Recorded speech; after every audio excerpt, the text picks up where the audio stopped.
Hello everyone and welcome to this video about Rollercoin. If you still don't know anything about this game, I suggest you to watch the first introduction video that has already been posted on this channel.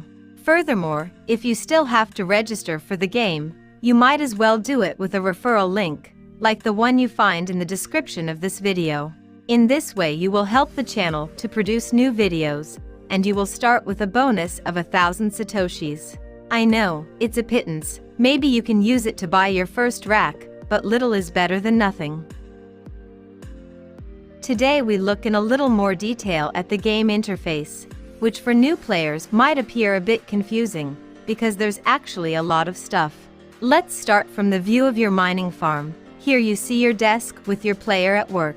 Obviously at the beginning your room will be completely empty.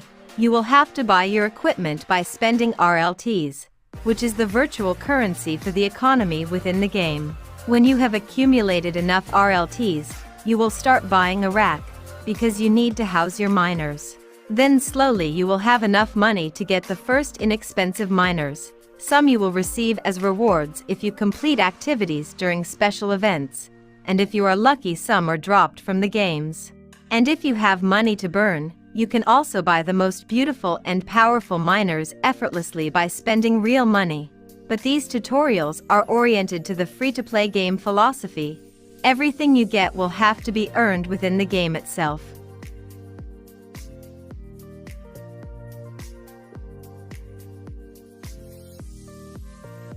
They've recently added a few banners above.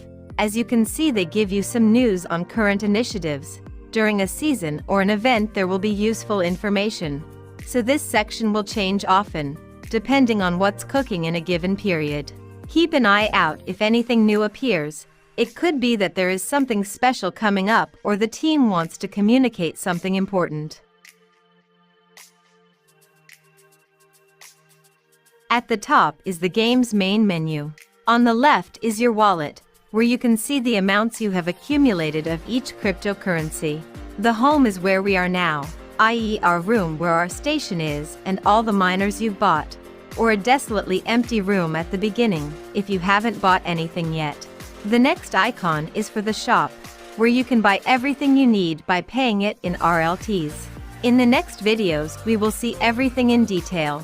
Here you will find shelves, miners, and other less important things. This is basically the game's boutique, where you can buy everything for full price.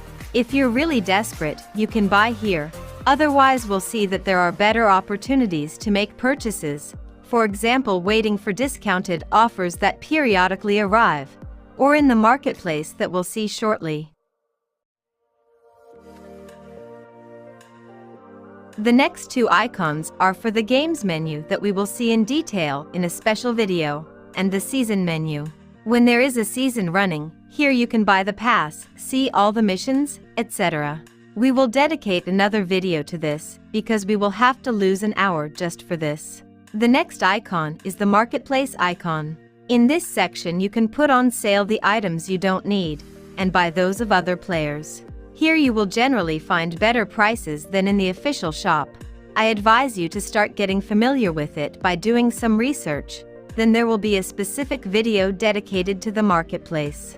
The last icon is that of the warehouse, where you find the inventory of everything you have, the status of your collection compared to the total catalog of miners available in the game, and the merge section, which will allow you to upgrade your equipment by combining different set-off. Same story, we need a specific video to deal with this section. For the moment we focus on your workstation. Let's go back to our desk, where among other things you will notice that your PC will change depending on the amount of games you complete. In summary, the more games you win, the better your PC will be, up to the maximum level, which is the one you see here. The better your PC, the longer the computing power obtained from games will last, which as we have already said before is temporary and runs out after a certain period. With the best PC, the power gained from gaming lasts for 7 days, otherwise it will deplete sooner. Also remember that you must log in and win at least one game within 24 hours of the last game won. Otherwise, your PC will also return to the basic level and you will have to start over. It's not a serious thing. It may happen that you are unable to log in for a day or two, God forbid, but it is good that you know. Another important thing you need to remember is right here on the left, the first item up. In Rollercoin, your miners work non-stop day and night. Unlike the percentage of power gained from games that depletes after a while, the power produced by miners never depletes. However, you must remember to click, at least once every 5 days, on this button to, so to speak, recharge the electricity. If you don't, starting on the 6th day, your miners will stop working and your farm will stop producing anything. In short, it is a system to force even the strongest players to log in at least every few days. This is also one of the reasons why Rollercoin will never be a passive income. I love these words which have become so successful lately among fluff gurus. You can't just forget about your account and come once a month to collect your production. You will find the machine stopped and your wallet empty.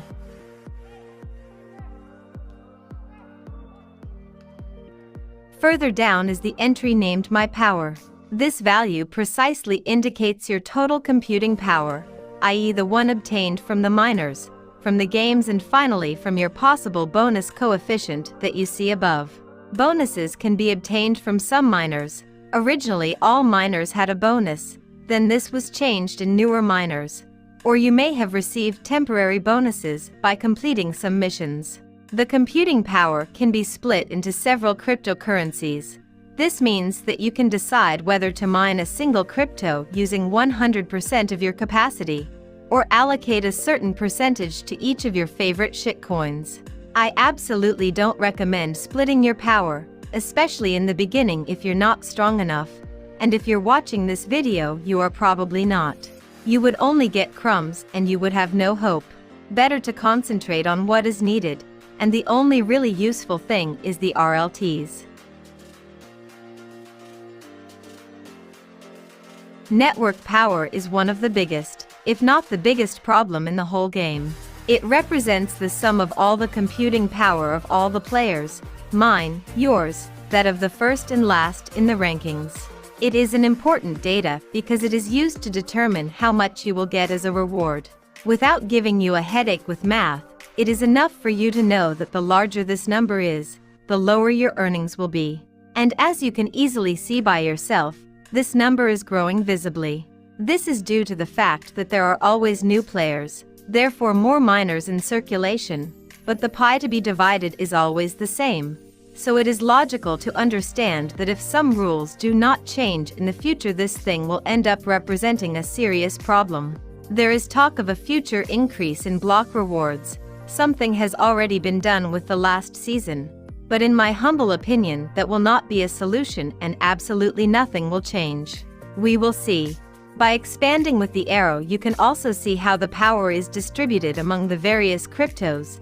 This can be useful for you to decide whether to mine the one that suits you best at a specific moment. If you really want to mine shitcoins, consider that where there are fewer people you earn more. It's not a hard and fast rule, but it's generally the case. Keep in mind that the values change often, also because every week there are incentives on one crypto rather than another. Check often if you are interested. Block reward indicates what reward is awarded for each block of what you are mining, and how much will be awarded to you. You may realize by yourself that as long as you don't have decent computing power, you will only be able to take home a few crumbs. The interval between closing one block and the following one is represented by this progress bar. However, if you have nothing better to do, you can see all the detailed statistics by expanding the section. Finally, this section contains the quests, daily and weekly. We will see them later in more detail. In a nutshell, these are small tasks that you have to perform to obtain extra rewards, generally in the form of a recently introduced token called RST, and mainly used to buy components and miners in limited series. We'll dedicate a video to it because there's a lot to explore. As a last information for this video, this upgrade button is used to purchase an extra room for your mining farm. At first you won't need it at all. But when you have bought the first racks and miners a little at a time, the space in your small room will run out. Then you can buy an extra room, up to a maximum of 4. In my case, you see that my miner has 2 rooms. When she has filled the second one, she will have to buy a third one to house the new equipment. Or as an alternative, you can always replace the less powerful miners with more performing ones. Perhaps selling what you no longer need in the marketplace, or even craft better miners starting from 2 scarce ones. As you can see, the game has several interesting aspects. With this, I thank you for following this video. I hope you enjoyed it. I think the next one could focus on the games, maybe making an overview of all to give 2 tips on how to deal with them. Because as I have told you over and over again, in Rollercoin only one thing is important for a free-to-play. If you want to grow, you have to play. See you soon.